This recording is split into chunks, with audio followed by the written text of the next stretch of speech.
Americans don't know anything. We know after 9/11, I think about it now, the propaganda to make me afraid of Muslims. I can't even imagine being a Muslim growing up after 9/11 in America, because I know how I felt about them. And I was young, I was 11 years old. But that beating every day in our heads that every Muslim was a terrorist was the idea that you got. I make jokes about it, but like, you don't understand. Like, I had to shave my face to go to the airports. My mom would make me shave my face. Yeah. Like, at school, like, I was so young. This is actually funny. I had a mustache in, like, the 4th grade, and my mom made me nair it. Because she was like, you got to, like, because it was really, really bad. Because whatever like, the household would say, the kids have no filter. So they would just say whatever they wanted to me. But at a young age, I realized that I myself as a Middle Eastern was racist too. I was like, oh, it's not us, it's them. And so I would point my finger out of fear and be like, no, they did it. But then I went to Saudi Arabia, and I don't think I've ever been to a country that was more hospitable to me. The love that I got, the respect that I got, I literally sat back and I hung myself out to dry on a podcast. I go, wow, I was brainwashed. I was so scared. I didn't bring her.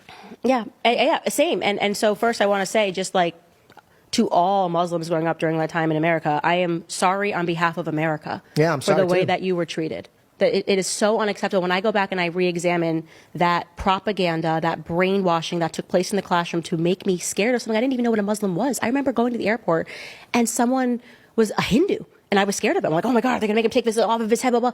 I thought that was a Muslim, right? There was no education about anything. And the reason for that, he who controls the textbooks controls the entire country, in my view, right? It was because everything that we did responding to 9/11 should be assessed as whether or not they were crimes against humanity. We bombed 1 million Iraqi civilians.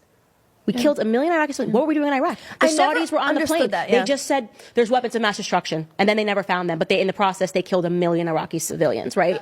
And it made us think it's okay to just keep bombing Muslims. That was the purpose, to me, of that educational propaganda and brainwashing, is that we feel nothing for Muslims if they die. And that's so wrong. As a Christian, it bothers me. As a Christian, it bothers me that I allowed the school system to inform my perspectives, to not care about human beings. Yeah. There was that's so powerful. That I just want to take a second to say I absolutely agree with you. That is very powerful.